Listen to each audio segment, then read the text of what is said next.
Nas últimas aulas nós temos falado muito sobre a necessidade da excomunhão de uma pessoa da igreja. A excomunhão, a gente tem falado que é a mesma coisa de exclusão, só que com um pouco mais de significado bíblico, porque é nada mais do que excluir alguém da comunhão da igreja, né? E nós temos falado muito sobre a necessidade da excomunhão de uma pessoa da igreja quando a sua vida é marcada pela falta de arrependimento. E em decorrência disso, surgiram, durante o nosso tempo aqui de estudo, e deveriam surgir mesmo, duas questões fundamentais. A primeira é: quando é que nós sabemos que uma pessoa está arrependida de fato? Essa é a primeira pergunta. A segunda pergunta é: o que nós fazemos quando alguém que foi excomungado, ou foi excluído nos termos tradicionais, e essa pessoa demonstra marcas de arrependimento? Nós vamos responder essas duas perguntas nessa manhã na nossa aula, tá bom? Então vamos para a primeira pergunta: o que é arrependimento verdadeiro? O que é arrependimento bíblico? A palavra mais comum no Novo Testamento para se referir a arrependimento é metanoia, é uma palavrinha grega, que significa uma completa disposição interna para efetuar uma mudança externa. Então essa mudança ela envolve tanto uma direção em que uma mudança de direção que você seguia, então você ia para um lado, mas agora você vai para o outro lado, mas não é só mudança de direção, também é uma mudança de pensamento, é uma alteração no modo de pensar da pessoa. Então ela não só muda de direção, mas ela muda também da maneira de encarar a direção. Se antes ela ia por esse lado e ela achava que era certo, agora ela não só muda de lado e vai andar para cá, mas ela também considera que esse é o novo caminho, que é o certo. Isso é metanoia, arrependimento. Inclusive, todo o processo, na verdade, ele não começa com a mudança de direção externa, ele começa com uma mudança de direção interna, na mente da pessoa, no interior da pessoa. E depois, obviamente, isso vai ser expresso numa mudança do corpo, né? Nos sentimentos, nas atitudes, nas palavras, nas ações, enfim. Em outras palavras, arrependimento nada mais é do que uma conversão de vida ou de algum tipo de pecado em específico. Algo que é digno de nota aqui é que arrependimento é algo totalmente diferente de remorso, por exemplo. Porque o remorso, ele pode até levar uma pessoa a assumir que fez algo de errado. Então, a pessoa pode até assumir: olha, de fato, essa minha atitude, esse meu pensamento, esse meu sentimento foi errado. Mas quando há remorso, não há essa disposição sincera de mudança. Talvez haja alguma mudança, mas não porque a pessoa quis mudar com sinceridade, mas apenas talvez para fugir de possíveis punições a algum erro que ela cometeu. Então, quando você olha para o relato bíblico, você vê dois exemplos clássicos sobre esses dois casos, sobre o verdadeiro arrependimento e remorso.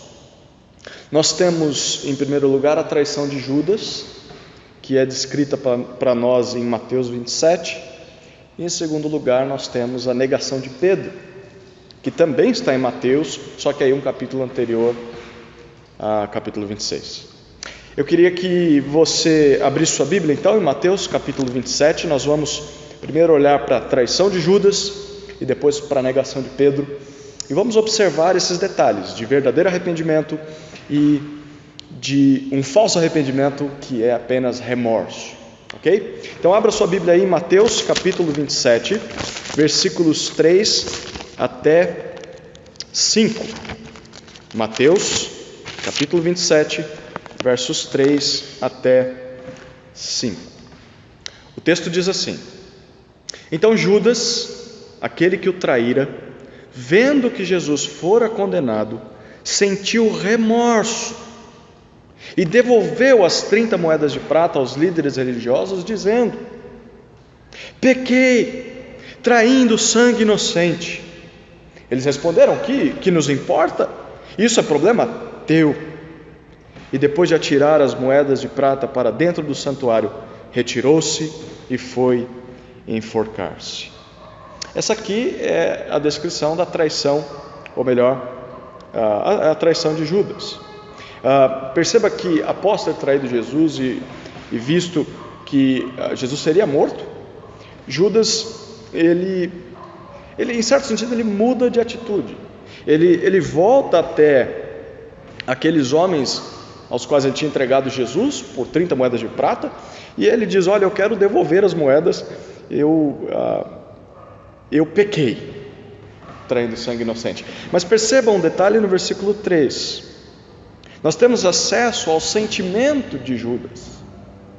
Perceba, o texto não diz que Judas estava sentindo arrependimento. Qual é a palavra que você lê aí? Remorso. Judas teve remorso e não arrependimento.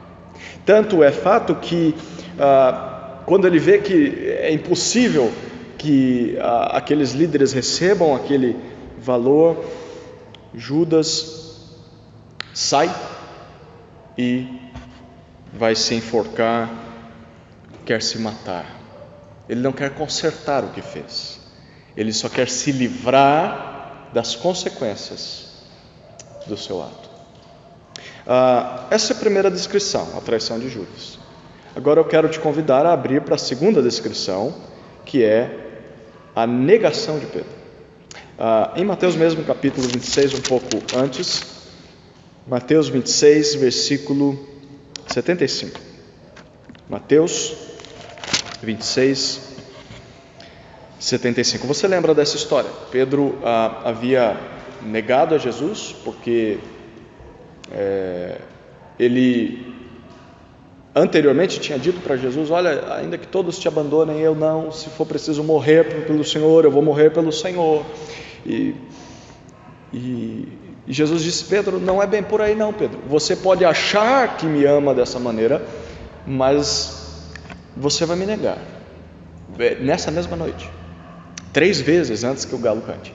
E Pedro disse: de jeito nenhum, Senhor, eu não vou fazer isso.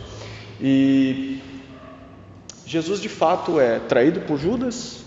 Todos os discípulos o abandonam, menos Pedro. Pedro, ele de certa maneira segue Jesus. Ele não é preso junto com Jesus, mas ele segue à distância e fica entre os guardas. E enquanto ele vê Jesus sendo interrogado injustamente, julgado injustamente, na calada da noite, Pedro fica escondido, e algumas pessoas chegam até ele e falam: você não estava com Jesus? Ele diz: não, de jeito nenhum. Depois, mais uma vez, você fala como Jesus, você é discípulo de Jesus. E ele diz: não, não sou. E terceira vez isso acontece, e ele começa a praguejar e jurar e amaldiçoar até a si mesmo, dizendo: eu nunca conheci esse homem. E aí o galo canta. E aí aquilo que Jesus disse que aconteceria, acontece. E olha o versículo 75. O texto diz: e Pedro lembrou-se do que Jesus dissera: antes que o galo cante, 3 vezes me negarás. Então, saindo dali, chorou amargamente. Perceba uma mudança de postura diante da situação em comparação com Judas. Pedro, quando ele cai em si do que fez, a palavra usada aqui não é remorso, mas é choro amargo. Um choro profundo, uma descrição de um sentimento de tristeza. E quando nós vemos essa mesma cena em outro evangelho, João capítulo 21, olhe comigo aí, João capítulo 21, versículos 15 até 19, João 21, de 15 a 19, nós vemos a restauração de Pedro. Jesus, ele ressuscitou, depois de ter sido morto injustamente, e ele aparece aos discípulos, e depois de aparecer aos discípulos, ele tem uma conversa específica com Pedro. E nessa conversa, versículo 15, Jesus pergunta a Pedro: Pedro, tu me amas? E Pedro diz: Senhor, tu sabes que eu te amo. E aí Jesus diz para ele: então cuida dos meus cordeiros. Verso 16, Jesus pergunta novamente: Pedro, tu me amas? E ele diz: Senhor, tu sabes que te amo. Então Jesus responde: pastoreai as minhas ovelhas. E versículo 17, pela terceira vez Jesus pergunta: Pedro, tu me amas? E ele se entristece, porque Jesus perguntou pela terceira vez. Ele diz: Senhor, tu sabes todas as coisas e sabes que eu te amo. E aí Jesus diz: então cuida das minhas ovelhas. Perceba, Jesus pergunta se Pedro o ama 3 vezes. E é interessante porque há um paralelo aqui. Pedro negou Jesus 3 vezes. E as 3 vezes Jesus responde: então eu tenho uma tarefa para você, continua no ministério, cuida daqueles que são meus. E isso demonstra que de fato aquele choro de Pedro lá atrás expressava um verdadeiro arrependimento, porque ele estava disposto a mudar de atitude. E nós sabemos que Pedro foi fiel até a morte. Inclusive alguns dizem, historiadores, que Pedro foi morto, crucificado. Então nós temos aqui o contraste, entre a traição de Judas, onde há remorso, e a negação de Pedro, onde há arrependimento verdadeiro. Então esse é o contraste entre o verdadeiro arrependimento e o remorso. Então nós temos essa descrição de arrependimento verdadeiro, certo? Mas algo muito peculiar a respeito desse assunto, que é o arrependimento verdadeiro. Ele é caracterizado e ele é identificável pelos frutos que o acompanham. Algumas passagens que mostram isso. Como você sabe que alguém está arrependido? Como que a gente sabe, no caso de Judas, que não era arrependimento verdadeiro, no caso de Pedro, que era arrependimento verdadeiro? No caso de Judas, nós vimos, não há sequer uma iniciativa em tentar reparar o erro, mudar de vida, mas apenas aquela culpa, aquele medo das consequências do crime dele, e por fim uma fuga das consequências.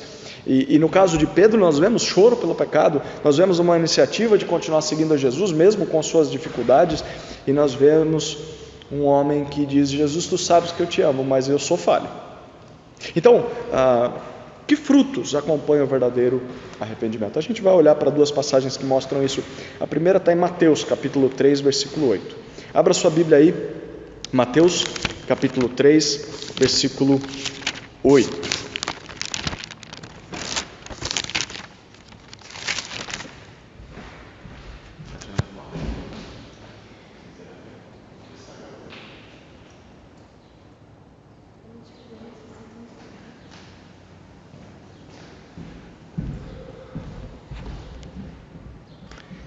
Mateus capítulo 3, verso 8. Nós temos aqui palavras de João Batista.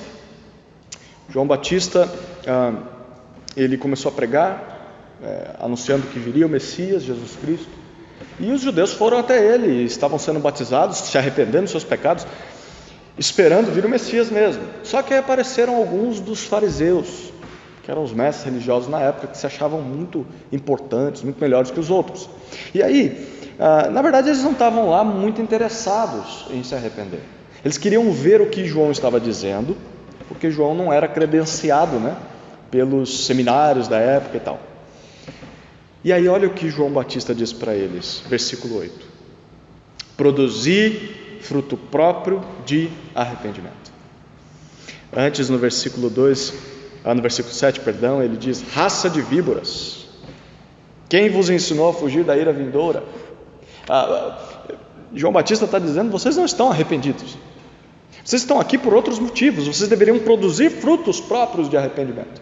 Ou seja, arrependimento há frutos evidentes, em que a gente consegue perceber. É justamente isso que nós lemos também em Lucas capítulo 6, e eu te convido a abrir lá a sua Bíblia, Lucas capítulo 6, versículos 43 até 45. Lucas 6, 43 a 45. Olha o que Jesus diz nessa passagem. Jesus diz assim: não existe árvore boa que dê fruto mau, nem árvore má que dê fruto bom. Toda árvore é conhecida pelo fruto, pois não se colhem figos de espinheiros, nem uvas dos espinhos. O homem bom tira o bem do bom tesouro do seu coração, e o homem mau tira o mal do seu mau tesouro, pois a boca fala do que o coração tem em grande quantidade. O que nós lemos nesse texto? Jesus diz: olha, aquilo que você faz exteriormente é aquilo que está dentro de você. É só um resultado, é um fruto daquilo que há no teu coração. Então, se no teu coração há arrependimento verdadeiro, obviamente, o que nós vamos ver na sua vida são frutos de arrependimento. Fruto bom, porque do bom tesouro está saindo. Muito bom. Que frutos são esses? Uma vez que há frutos dignos de arrependimento, que frutos são esses? Tem um livrinho muito importante sobre esse assunto que eu recomendo você ler depois dessa aula. Chama Arrependimento, o que dizem as Escrituras. Arrependimento, o que dizem as Escrituras. É do autor A.W. Pink e vale a pena a leitura. Mas, num breve resumo de um dos capítulos desse livro, ele sugere 6 frutos visíveis para que nós possamos avaliar o verdadeiro arrependimento de uma pessoa. E até mesmo o verdadeiro arrependimento em nós mesmos. Então, à medida que nós formos avançando aqui, eu quero te desafiar a fazer isso. Você não só ficar pensando no outro, né? Que a gente ama fazer isso. A gente é craque, né? Isso aqui é para o meu irmão, isso aqui é para o meu pai, para minha mãe, para o meu marido, para minha esposa. Ele deveria estar aqui para ouvir. Sim, a gente deve avaliar o arrependimento dos outros também. E como igreja é isso que a gente tem aprendido. Mas começando com o nosso coração. Será que eu sou uma pessoa arrependida? Vamos olhar então para essas 6 marcas, 6 características, 6 frutos visíveis de avaliação se há verdadeiro arrependimento em uma pessoa. A primeira marca, o primeiro fruto visível de arrependimento, está expressa em alguns versículos do livro de Ezequiel. Abra sua Bíblia em Ezequiel capítulo 14. Livro do profeta Ezequiel capítulo 14. Olha o que o versículo 6 de Ezequiel 14 nos diz. Ezequiel 14, 6. Portanto, dize a casa de Israel: assim diz o Senhor Deus: convertei-vos e deixai os vossos ídolos, desviai o rosto de todas as vossas abominações. Nós vemos aqui Deus chamando o povo a se arrepender, a se converter do seu caminho, a abandonar os ídolos e se voltar totalmente para Ele. É um chamado ao arrependimento. E aí olha o que Deus diz alguns capítulos mais à frente, lá no capítulo 20, versículo 43. Ezequiel 20, 43. Deus diz: olha, quando vocês se arrependerem, obedecerem aquele meu chamado, feito lá atrás para vocês, olha o que ele diz: ali vos lembrareis de vossos caminhos e de todos os atos com que vos tendes contaminado, e tereis nojo de vós mesmos, por causa de todas as maldades que tendes cometido. Perceba, o que Deus está dizendo é que quando vocês se arrependerem, como eu quero que vocês se arrependam, vocês terão nojo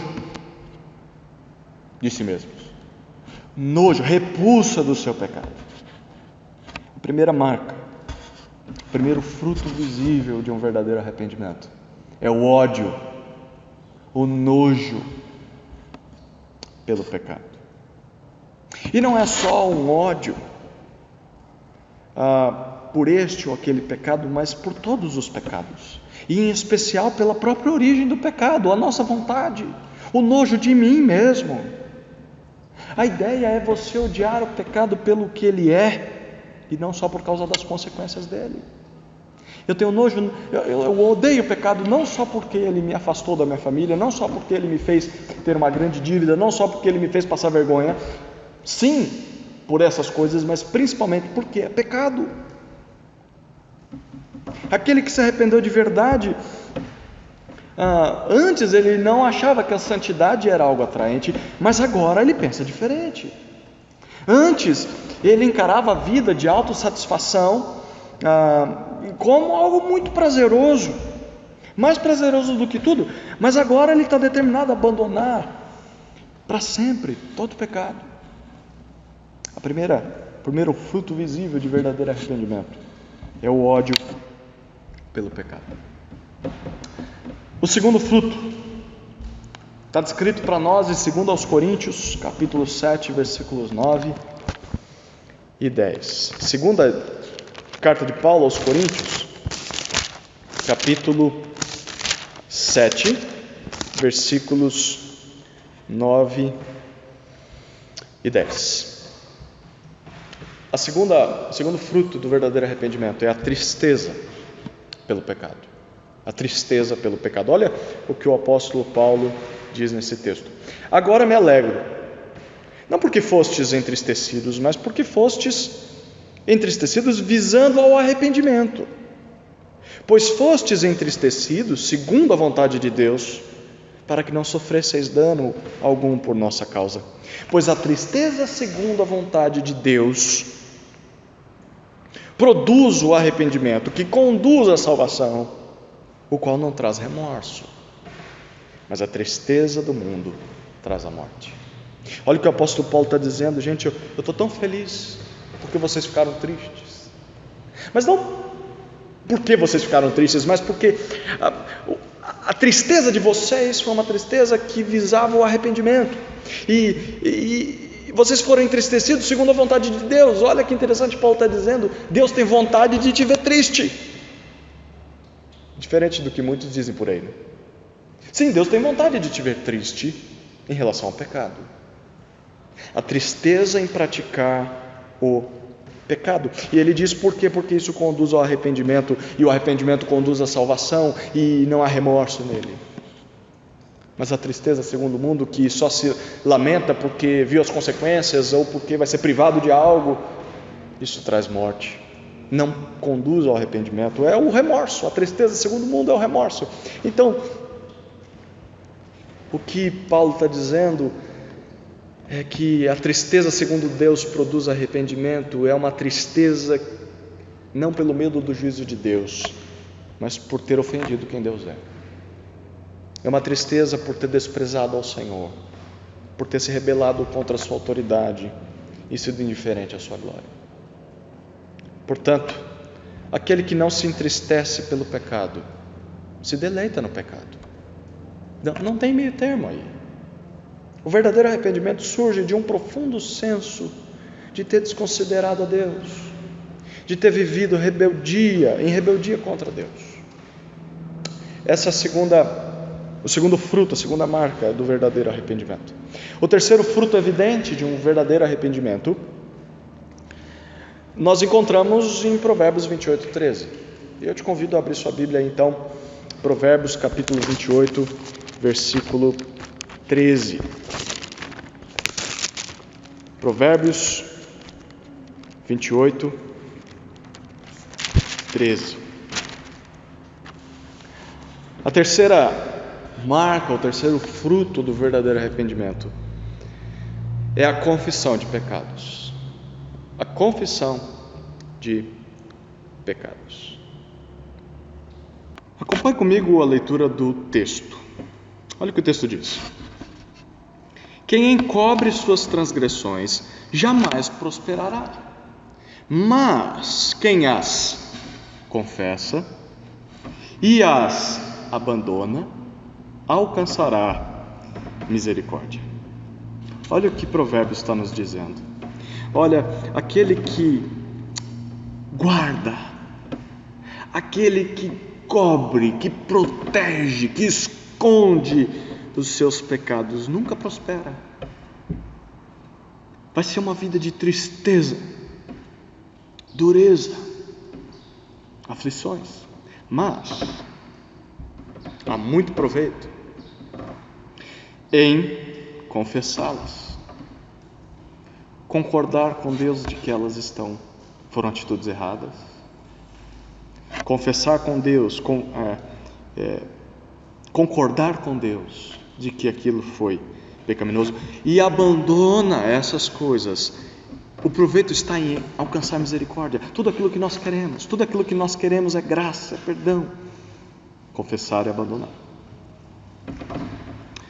Negar os pecados, seja de uma maneira direta ou indireta, minimizar os pecados ou apresentar desculpas para os pecados, não são marcas de pessoas arrependidas. Foi assim, por exemplo, que Adão e Eva agiram no princípio, lembra? Quando Deus disse para Adão: Adão, onde estás? Eu ouvi tua voz e tive medo, por isso me escondi. Você se escondeu por quê? Porque eu estava nu. Quem disse que você estava nu? A mulher. Adão, tu comestes aquele do fruto que eu disse para não comer. A mulher que tu me deste. Ela comeu e me deu e eu comi. Aí depois Deus vira para a mulher e diz: mulher, o que fizeste? A serpente me enganou e eu comi. Olha o que eles estão falando, eles estão dizendo: eu comi. Mas é a última coisa que eles dizem. Primeiro eles começam a racionalizar, a se desculpar. Para o homem a culpa é da mulher, para a mulher a culpa é da serpente. Isso não é novo. Mas fazer essas coisas, negar os pecados, minimizar os pecados, arranjar desculpas, culpar os outros, não há descanso para o pecador, a menos que ele aprenda a lição de que o que ele fez foi errado. Ele precisa confessar isso. Olha o que o rei Davi fala a respeito desse assunto. O Salmo 32 é um salmo composto por Davi na ocasião dele ter sido perdoado por Deus, depois de ter adulterado com Batseba, ter mandado matar o marido de Batseba para que não se descobrisse do adultério, porque ela ficou grávida. 1 ano se passa e ninguém fala nada. Davi não confessa. O marido de Batseba é morto, Urias, na guerra, a mando de Davi. Então ele é culpado de adultério, ele é culpado de mentira, ele é culpado antes de arquitetar o pecado, e ele é culpado de assassinato, ele é culpado de encobrimento do assassinato, de usurpação, de um uso do poder indevido. E aí Davi fica quieto por 1 ano. A criança nasce, Batseba vem morar com ele, né? Olha que rei bonzinho, né? Um rei que cuida da viúva, né? O marido dela morreu na guerra. E aí o rei é tão bonzinho que o rei traz ela para morar junto com ele, vai assumir o filho. Nossa, que rei bonzinho. Só que aí Deus levanta Natã, profeta. E Natã vai até o rei com coragem, aponta o dedo no seu nariz e diz assim: olha, rei, o que o senhor fez, Deus sabe, foi pecado. E você deve se arrepender. Davi chora, reconhece o pecado, pede perdão. Consequências vem depois disso, mas seu relacionamento com Deus é restaurado. E aí Davi, no Salmo 32, ele nos descreve como foi aquele período em que ele calou os seus pecados. Aproximadamente 1 ano, desde o adultério até o nascimento da criança, e um pouco mais depois disso. Você acha que a vida de Davi foi boa? De um rei? Olha, ele tem de tudo, né? Olha o que Davi diz, versículos 3 e 4. Enquanto me calei, meus ossos se consumiam de tanto gemer o dia todo,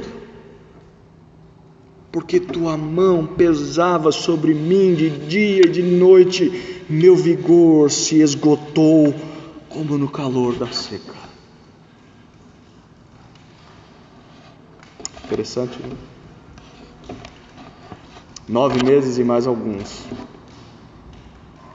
de total dureza de vida, castigo, aflição.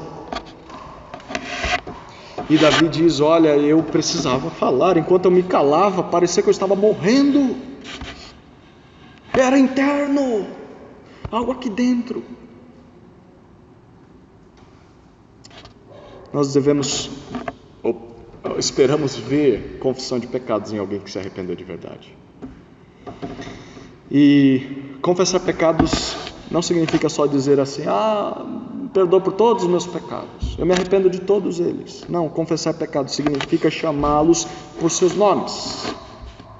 E não generalizar ou simplesmente dizer, eu cometi um deslize, eu dei uma mancada, foi uma falha, um erro meu. Não, eu vou chamar pelo nome. Se foi adultério, é adultério. Se foi assassinato, é assassinato. Se foi mentira, é mentira. Se foi maledicência, é maledicência. Eu me arrependo de cada um desses pecados porque eu quebrei a lei de Deus e eu tenho que dar nome aos bois. É por esses pecados que eu estou arrependido. É esse exemplo que nós vemos no Salmo 106. Olhe na sua Bíblia aí o Salmo de número 106. Versículos 6 e 7. Nesse salmo, o salmista ele louva a Deus pela bondade de Deus, pelo perdão de Deus, mas ele diz, olha, é um salmo composto no exílio, e o salmista diz, olha, nós estamos sofrendo aqui no exílio pelo pecado dos nossos pais. Mas olha que interessante, versículo 6 ele diz assim, nós pecamos. A culpa não é só dos nossos pais. Ele diz, nós pecamos a exemplo de nossos pais, praticamos o mal e andamos na perversidade. E aí a partir daqui o salmista começa a detalhar cada um dos pecados dos pais deles, mas ele diz, nós também cometemos os mesmos pecados. Repare só pelo menos no versículo 7, nossos pais, eles não atentaram para as tuas maravilhas no Egito, não se lembraram do teu imenso amor, pelo contrário, rebelaram-se contra o Altíssimo junto ao Mar Vermelho. Ele diz, nossos pais desprezaram o Senhor, se rebelaram contra o Senhor, e nós pecamos a exemplo de nossos pais. Esses pecados são nossos também. E depois, se você quiser ter uma leitura proveitosa em casa, leia o restante do Salmo 106 e você verá que ele descreve vários pecados da nação. Isso é confessar pecados, é chamá-los pelo nome. E não simplesmente ficar generalizando ou dando apelidinhos para eles, como deslizes ou mancadas. Um quarto fruto do verdadeiro arrependimento é a conversão do pecado. A conversão do pecado. Nós vimos isso um pouco em Provérbios 28, 13. Nós devemos confessar, mas também ao mesmo tempo abandonar o pecado e mudar de direção. Mas o texto de Isaías, capítulo 55, versículo 7, ele nos dá um pouco mais de detalhes sobre essa atitude. Isaías, capítulo 55, versículo 7. Olha o que o profeta diz, inspirado por Deus, ao povo de Deus. Eu vou ler desde o versículo 6 e incluir o versículo 7. Olha o que o texto diz. Buscai o Senhor enquanto se pode achar, invocai-o enquanto está perto. Como isso pode ser feito? Versículo 7. O ímpio deve deixar seu caminho e o homem mau deixar os seus pensamentos. Volte-se para o Senhor, que se compadecerá dele. Volte-se para o nosso Deus, pois é rico em perdoar. O que Deus diz aqui para o povo? Olha, é que buscar a mim significa dar as costas para o pecado e mudar de direção. Isso é a conversão. Sabe aquela placa de trânsito que às vezes diz, é permitida a conversão ou é proibida a conversão? Conversão nada mais é, eu estou indo nessa direção e eu volto na direção contrária. Diante de Deus a placa é necessária a conversão. Você deve se converter, senão não há arrependimento. Se o pecado é algo feio, sujo, nojento, e a pessoa está de fato triste porque cometeu o pecado, é natural que nós esperemos uma mudança de atitude na vida dela. Porque ninguém vê uma coisa ruim e diz, eu não gosto de ficar praticando isso, eu não gosto de ter praticado isso, mas continua fazendo. Então, peraí, ou você não gosta ou você gosta. Se você continua fazendo é porque você gosta. Você não está arrependido de coisa nenhuma. É natural que saia da sujeira e venha para a luz, venha para a presença de Deus, para a mudança de atitude, para uma vida de santificação, de abandonar o pecado. Então aquele que, mesmo que ele diga que ele está arrependido, mas ele não se converte, ele não converte seus caminhos ímpios, ele não se arrependeu de verdade. Se nós odiamos o pecado, se nós lamentamos o pecado, será que nós não vamos abandonar o pecado também? Obviamente que vamos. Óbvio. Quinto fruto do verdadeiro arrependimento, eu queria te convidar a abrir no Salmo 51. Salmo 51, versículo 10. Lembra que eu disse que o Salmo 32 é o salmo composto por Davi depois daquela confrontação do profeta Natan quando ele pecou? E o Salmo 51 também é um dos salmos compostos nessa época.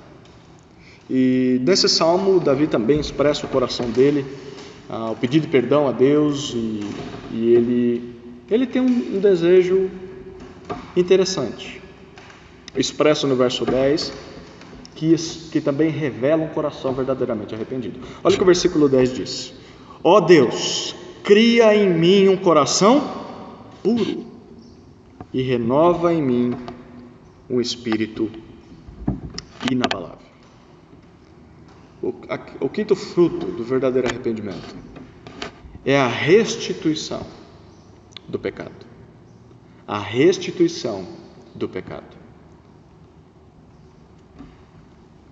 Nenhum arrependimento pode ser verdadeiro se ele não está acompanhado de uma completa reparação de vida. O que o rei Davi está dizendo no verso 10? Ele está dizendo: Deus, eu quero voltar a ter aquele coração puro.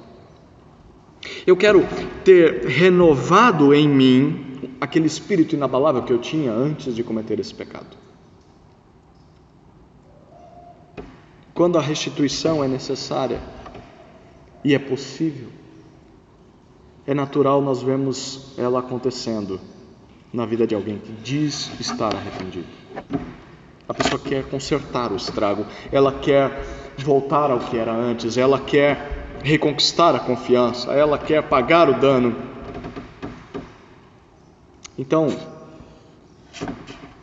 arrependimento não é só você não pecar mais, isso está incluído no pacote, mas é substituir o pecado por restituições e boas obras, trocar os maus caminhos pelo caminho correto. Se você se lembrar bem, essa é a dinâmica que acontece em Efésios capítulo 4. Em Efésios 4 nós lemos esse processo de aquilo que você fazia, você para de fazer, agora você substitui por coisas boas. Nós não vamos abrir lá por causa do tempo, mas em Efésios 4 nós lemos: aquele que roubava, para de roubar. Mas não só para de roubar, agora começa a trabalhar. Mas não só trabalhar para conquistar sustento para si, trabalhar para poder ter dinheiro e recursos para ajudar outros. Aquele que mentia, pare de mentir, ok, você está arrependido, mas agora comece a falar a verdade, para que isso abençoe outras vidas. E tantas outras coisas que nós vemos ali em Efésios 4, que mostra que quando há verdadeiro arrependimento, você só não para de fazer o que você fazia de errado, mas agora você substitui por atitudes positivas, benignas, bíblicas. Sexto fruto e último de um verdadeiro arrependimento, é o seguinte: a permanência dos frutos. Quando há verdadeiro arrependimento, os frutos permanecem. Olha o que Jesus diz em Mateus capítulo 7. Mateus capítulo 7, versículos 15 até 20. Mateus 7, de 15 a 20.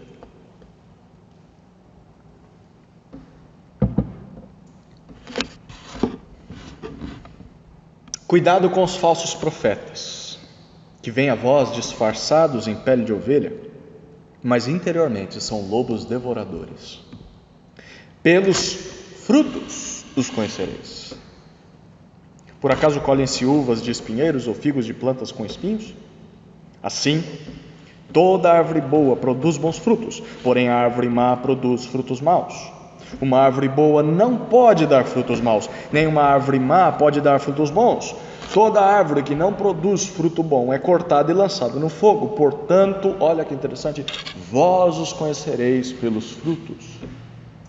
Jesus está falando aqui para os crentes se precaverem de serem enganados pelos falsos profetas.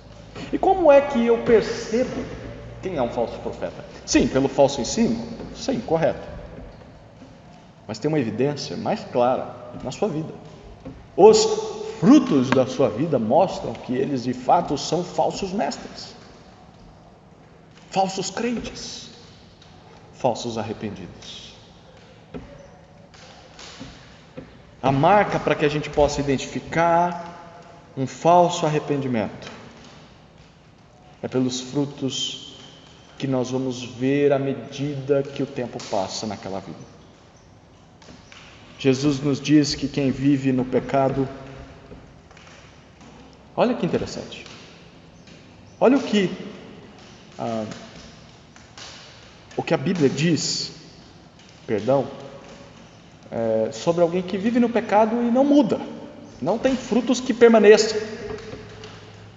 1 João capítulo 3, 1 de João capítulo 3, versículos 6 até 9. 1 de João capítulo 3, versos 6 a 9. Todo o que permanece nele, em Cristo, não vive pecando. Todo que vive pecando não ouviu, nem o conheceu. Filhinhos, ninguém vos engane. Quem pratica a justiça é justo, assim como ele é justo. Quem vive habitualmente no pecado é do diabo, pois o diabo peca desde o princípio. Para isto o Filho de Deus se manifestou, para destruir as obras do diabo. Aquele que é nascido de Deus não peca habitualmente, pois a semente de Deus permanece nele e ele não pode continuar no pecado porque é nascido de Deus. Olha o que João está dizendo, olha, não é que você nunca mais vai pecar depois de se arrepender, mas o verdadeiro arrependimento, aquele que de fato conhece a Deus, ele não vai continuar no hábito do pecado, porque isso é coisa do diabo. O diabo peca desde o princípio e continua pecando até agora. O Filho de Deus tem uma divina semente dentro de si, que é o Espírito Santo, é Jesus vivendo nele, e é impossível que ele continue vivendo no pecado como um hábito. É por isso que arrependimento não é apenas uma ação em um dia das nossas vidas, do tipo, eu me arrependo e olha, eu não vou fazer mais hoje, tá? Não, o arrependimento é algo que vai afetar o restante de toda a nossa vida, a partir daquele momento. Se você se arrepende, não é, eu me arrependi só desse pecado, não, é um sentimento de arrependimento constante, mesmo quando eu peco de novo. Eu não quero mais fazer isso, a minha carne me levou à queda, mas eu vou lutar contra, eu não quero mais isso, eu não quero viver habitualmente no pecado. A mudança vai ser evidente na vida de uma pessoa que se arrependeu de verdade. Essa é a primeira parte, foi a maior parte aí da nossa aula.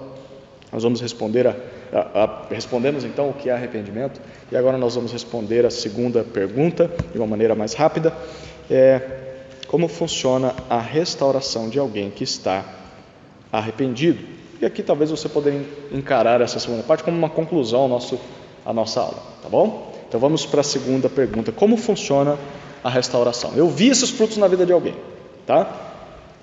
Então, como é que eu faço quando essa pessoa já foi excomungada, já foi disciplinada, mas agora ela volta aqui à porta da igreja arrependida e mostra esses frutos? O que fazer com essa pessoa? É o que a gente vai ver agora, tá bom? A passagem que vai nos ajudar a responder essa pergunta aparece em 2 aos Coríntios, segunda carta de Paulo aos Coríntios, capítulo 2, lá no início da carta. 2 aos Coríntios, capítulo 2, versículos 5 até 11. Eu vou ler essa passagem. Então, 2 aos Coríntios, capítulo 2, versículos 5 até 11. Acompanhe comigo a leitura na sua Bíblia aí. Se alguém tem causado tristeza, não tem entristecido somente a mim, mas em parte, para não ser severo demais, a todos vós. Basta a tal pessoa a repreensão dada pela maioria. Assim, pelo contrário, deveis perdoá-lo e consolá-lo, para que não seja consumido por tristeza excessiva. Portanto, insisto convosco que confirmeis o vosso amor para com ele. Foi por isso que também vos escrevi, para saber se por meio dessa prova sois obedientes em tudo. Se perdoardes alguma coisa a alguém, também eu lhe perdoo. Se é que tenho perdoado alguma coisa, foi por vossa causa que eu fiz na presença de Cristo, para que Satanás não leve vantagem sobre nós, porque não ignoramos as suas artimanhas. Olha que texto fantástico. Vamos entender o que está acontecendo aqui. Nessa passagem, Paulo fala sobre um outro caso de disciplina. Nós já vimos nas nossas aulas anteriores, 1 aos Coríntios capítulo 5 e capítulo 6, que falam a respeito da excomunhão de um homem que vivia em imoralidade sexual, sem arrependimento na igreja. E Paulo diz: vocês já deveriam ter excomungado esse homem, expulso ele do vosso meio, não ter comunhão com esse homem como um cristão. E aí, agora, na segunda carta, depois de um tempo, Paulo agora fala da reconciliação a alguém que foi disciplinado, a exemplo daquele homem. Não necessariamente parece ser a mesma pessoa. A gente vai ver que tem alguns detalhes nesse capítulo, nesse texto que nós lemos, que talvez mostram que é uma outra pessoa, mas que foi excomungada tanto quanto aquela primeira. Olha que interessante, versículo 5, ao que tudo indica, essa pessoa, ela tinha feito algum tipo de mal ao próprio apóstolo Paulo, né? Ele diz: se alguém tem causado tristeza, não tem entristecido somente a mim, mas também a vocês. Ou seja, alguns comentaristas eles sugerem que essa pessoa foi alguém que se levantou na igreja contra a liderança de Paulo, tentando fazer com que aqueles irmãos parassem de ouvir o apóstolo. Uma insurreição, né? Um homem que queria tomar o poder na igreja, ou que queria simplesmente fazer com que a igreja parasse de ouvir o apóstolo Paulo. Mas, versículo 6 nos diz que a maior parte da igreja, a maioria, se reuniu e havia agido para punir aquela pessoa. Então a igreja já estava vacinada quanto a isso, né? Aprendeu com o apóstolo Paulo sobre disciplina. Então é provável que tenha havido uma reunião da igreja, e ali eles fizeram uma votação, e nessa votação a maioria decidiu em expulsar aquele homem do seu meio, em excomungá-lo, excluí-lo. Então, perceba, a maioria significa não todos, né? É certo que tinham pessoas que não estavam de acordo com aquela decisão. Obviamente, provavelmente deveria ser, era a minoria, né? Se a maioria votou a favor e a minoria provavelmente votou contra, talvez poderiam ser aqueles discípulos, os discípulos daquele homem, que estavam ouvindo ele, que queriam de fato tirar Paulo do pastoreio daquela igreja. E ao que parece, o tempo passou, depois dessa decisão da igreja, essa pessoa foi excomungada, excluída, mas agora ela está retornando à igreja e está arrependida. Por isso, no versículo 6, Paulo já começa o versículo dizendo: já basta. Basta o castigo que vocês deram a essa pessoa. Provavelmente, queridos, havia irmãos naquela igreja que não tinham perdoado aquela pessoa e não aceitavam o fato dela agora querer ser restaurada. Mesmo que havia marcas ali de verdadeiro arrependimento sendo evidenciadas na vida daquela pessoa, alguns na igreja diziam: não, esse cara não volta mais aqui. Vocês lembram o que ele fez? Agora é fácil assim, ele volta arrependido e a gente tem que aceitar ele? De jeito nenhum, nós não vamos recebê-lo mais. E aí Paulo diz no verso 7, olha, ao invés de vocês rejeitarem esse irmão, vocês deveriam perdoar esse irmão e consolar esse irmão. E consolar significa encorajar, fortalecer a pessoa, porque Paulo diz, o caso desse homem já é de extrema tristeza. Se vocês não fizerem isso, ele vai ser consumido pela tristeza, e a gente já viu que a tristeza é uma marca de arrependimento, tristeza pelo pecado. E para Paulo, no verso 8, ele diz: fazer isso seria uma maneira de demonstrar amor àquela pessoa. Quando a igreja disciplinou aquele homem, ela estava se protegendo daquela insurreição, mas ao mesmo tempo também estava amando aquela pessoa. aquele homem, né? Eu digo pode ser um homem ou uma mulher, mas aquele irmão. Por quê? Porque aquele irmão estava em pecado e o último passo do cuidado que nós devemos ter uns para com os outros, de amor, é a disciplina, porque é o último passo, é a última pegada da caminhada com a pessoa para tentar fazê-la cair em si, de que o que ela está fazendo é errado e nós não vamos acompanhar ela nesse pecado. E Paulo diz, olha, se a disciplina for um ato de amor, restaurá-lo também é um ato de amor, porque a repreensão já teve o seu objetivo. A disciplina tem um objetivo, o objetivo é ganhar o irmão de volta ao arrependimento, e já aconteceu, esse homem está arrependido, vocês deveriam restaurá-lo. E segundo Paulo, versículo 9, ele diz, isso aqui é uma ordem minha a vocês, eu ordeno que vocês sejam obedientes em tudo, e nisso também. Por isso ele diz no verso 10 que a decisão da igreja em perdoar seria o mesmo que ele está perdoando aquele indivíduo. Ou seja, Paulo já tinha perdoado. E a igreja parecia ainda relutar em perdoar, e ele diz, gente, vocês já deveriam ter perdoado. Mas tudo isso deveria ser feito, olha que interessante, final do verso 10 e o começo e o versículo 11, perdão. Paulo diz, vocês deveriam fazer tudo isso que eu estou falando, para que Satanás não leve vantagem sobre nós.